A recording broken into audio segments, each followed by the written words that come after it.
US రకాలైన 1081, 341 మరియు armour రకాల మిరప విత్తనాల గురించి పూర్తి వివరాలు ఈ వీడియోలో తెలుసుకుందాం.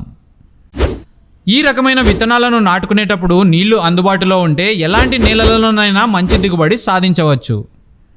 జూన్ నుండి సెప్టెంబర్ నెలల్లో అనుకూలాన్ని బట్టి ఎప్పుడైనా నాటుకోవచ్చు.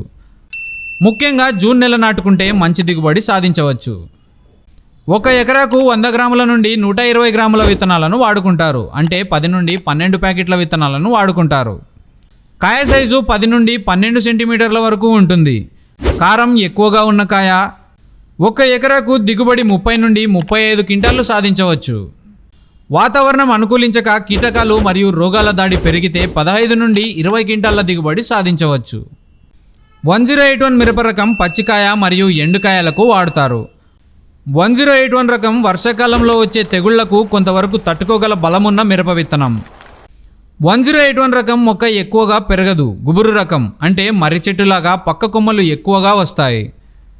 పక్క కొమ్మలు ఎక్కువగా వస్తే కాయలు ఎక్కువగా వచ్చే అవకాశం ఉంటుంది. కాయ సైజు 15 సెంటీమీటర్ల దాకా ఉంటుంది. కారం ఎక్కువగా ఉన్న కాయ. 1 ఎకరాకు 30 నుండి 35 క్వింటాళ్ల దిగుబడి సాధించవచ్చు. కీటకాలు మరియు పురుగుల దాడి ఎక్కువగా ఉంటే దిగుబడి తగ్గి 18 నుండి 20 క్వింటాళ్ల దిగుబడి రావచ్చు. US 341 రకం మిరపను సాధారణంగా రైతులు పచ్చిమిరప మరియు ఎండుమిరపల కోసం వాడుకుంటారు. ఈ రకంలో కాయ లోపల గింజలు ఎక్కువగా వస్తాయి. అంటే కాయ బరువు ఎక్కువ రావడానికి అవకాశం ఉంటుంది. కాయ సైజు 10 నుండి 12 సెంటీమీటర్ల వరకు ఉంటుంది. కారం ఎక్కువగా ఉన్న కాయ. 1 ఎకరాకు 30 నుండి 35 క్వింటాళ్ల దిగుబడి సాధించవచ్చు. మిరప పంట అన్నాక కీటకాలు మరియు తెగుళ్ల దాడి ఎక్కువే. మంచి పురుగు మందులను పిచికారీ చేస్తూ పంటను కాపాడుకుంటే మంచి దిగుబడి సాధించవచ్చు. మార్కెట్లో ఉన్న ధరలను బట్టి రైతులకు లాభం నిర్ణయించబడుతుంది.